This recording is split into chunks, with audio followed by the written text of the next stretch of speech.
Hello everybody, my name is Monica Gobaira and today we are going to talk about Mother. And this is going to be a no spoiler review of the movie. After I finish with that review, I'm going to give an explanation, so that will contain spoilers. But don't worry, I will give you a spoiler warning so you can pause the video or stop the video if you still haven't seen the movie. So let's get to it. If there's one thing that I can say about Mother, it would be that it's intense.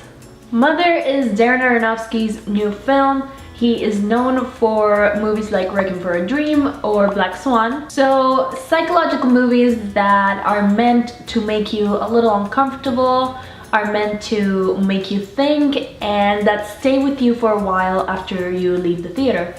And Mother is no exception to that. I can honestly say that this movie made me very uncomfortable.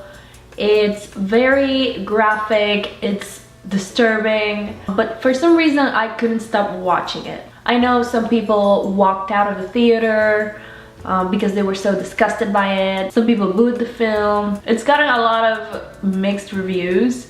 Some people are praising this movie as a piece of art, a masterpiece, and then some people are saying that it's pure garbage. This movie had a similar effect on me as the first time that I watched Wrecking for a Dream, which is one of my favorite movies. And that is that I could not stop thinking about this film after I watched it. I watched it yesterday, and honestly, after I walked out of the theater, I started looking for reviews, I started looking for explanations and like theories and stuff like that. And I just haven't stopped thinking about this movie, and same thing happened to me with Wrecking for a Dream the first time that I saw it. It just stayed with me. So it's definitely a very memorable movie. It's a film that contains so many allegories, and the film itself is just a very big metaphor. If you are someone that likes a very straightforward story, then this is not the movie for you. It's a very experimental, artistic film, which is obviously not everybody's cup of tea. For me, I appreciate the fact that, like I said, I haven't stopped thinking about this movie and about the theories and connecting the dots and everything like that, but I could have done without some of the more graphic and disturbing parts of the movie, because there was no need to go that far, man. And if you have watched the movie, you know what I'm talking about. You didn't have to go that far. It definitely went too far to create that unpleasant feeling in the audience.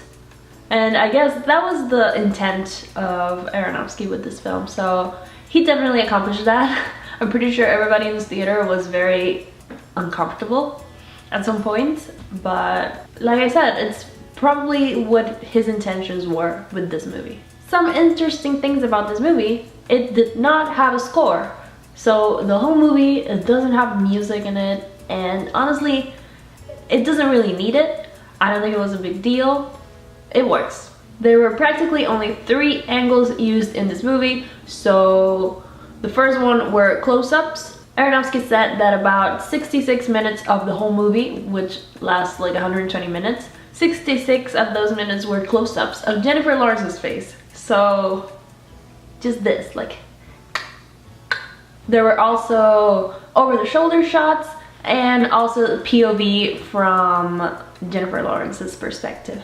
To be completely honest, this was one of the reasons why it made me so uncomfortable, because it just felt very claustrophobic, especially during all those close-ups.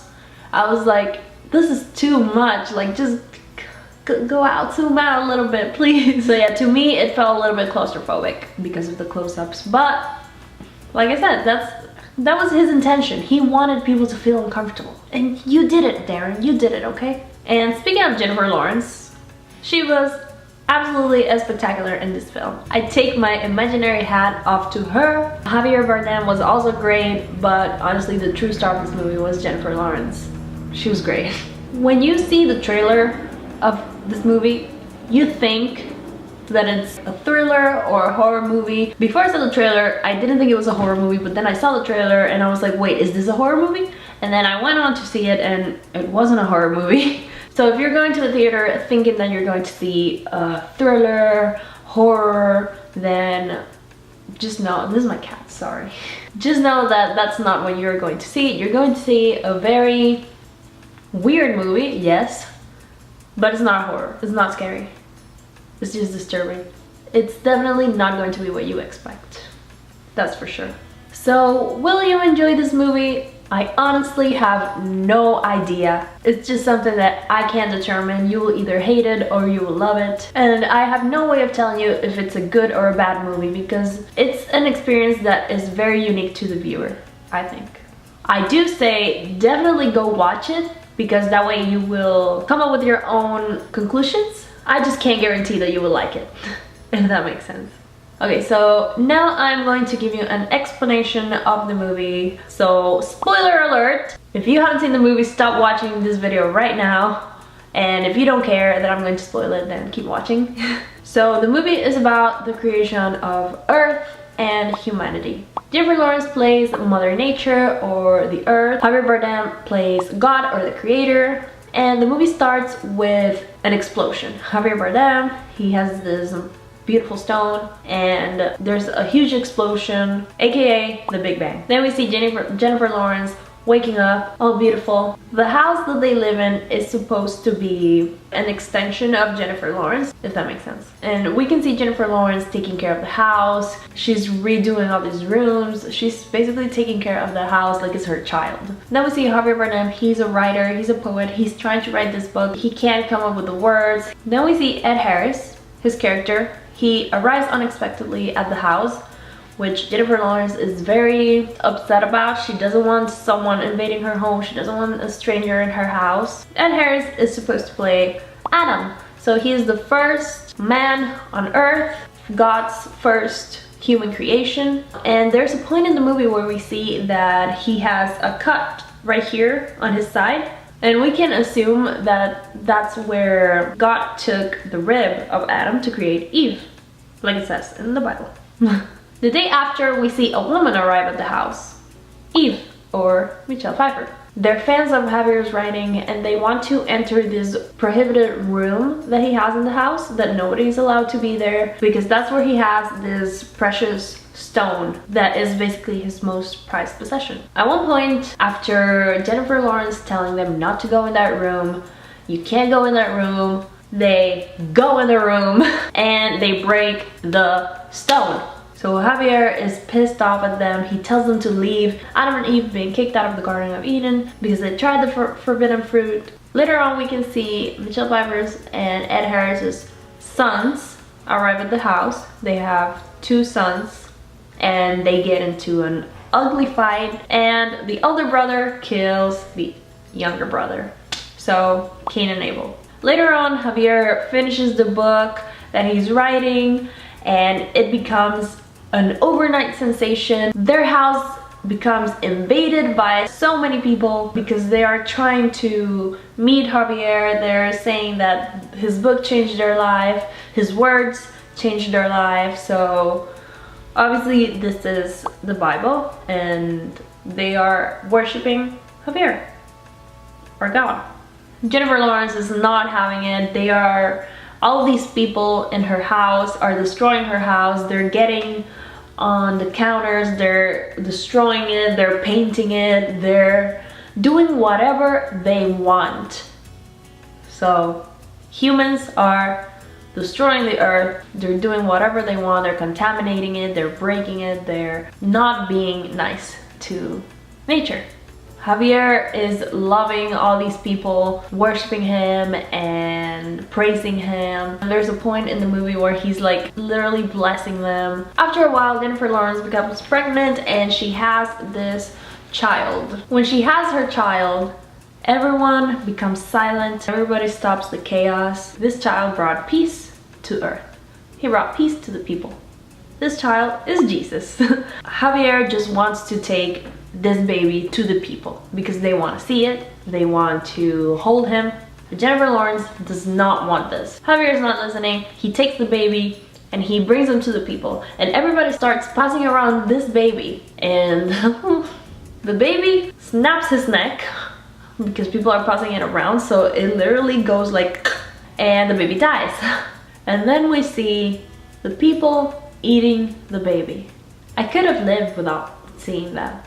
It's supposed to be they're eating the body and blood of Christ. It was a very brutal scene. After that, she's had enough. there's too much damage done to the earth, to herself. So she decides to end everything, and she spills oil all over the house and starts a fire, huge fire, and an explosion happens. And it's very interesting that this movie was released just as all these hurricanes and earthquakes and fires are happening. And yeah, I guess this means that nature will have her revenge and will destroy the earth and all of its people.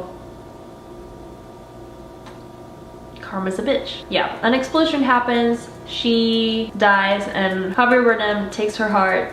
It's just like the stone that he had. And then everything goes back to normal, everything regenerates, the whole house. But this time, at the end of the movie, we see another woman, a different woman, waking up and being like, "Hi baby," or something like that to Javier. So it's a loop. I know that originally the movie was called The Sixth Day. God supposedly created the earth in 7 days. So I don't know if this means that the same events happened 6 times already. Jennifer Lawrence's was the 6th time, and then this new cycle is going to be the 7th and the last, so everything like works out in this one. I don't know, that's just what I think. Whew, I'm exhausted.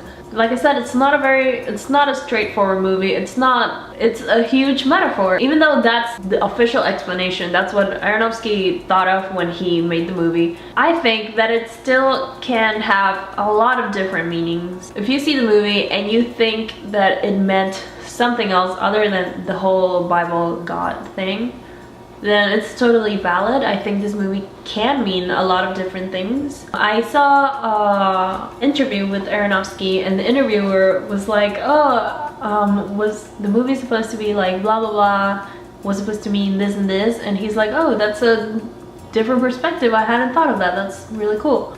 So yeah, if you've seen the movie, please let me know what you thought of it, if you have any other theories or anything. Of course, I left out a lot of things because I'm not trying to make this video 30 minutes long. Yeah, if you haven't seen the movie, you will or will not be disappointed. I don't know. But yeah, don't forget to leave me a comment and like this video if you like this review and if you want me to do more movie reviews. And don't forget to subscribe if you like this video too, or if you like my content. Thank you so much for watching. I'll see you guys later. Bye.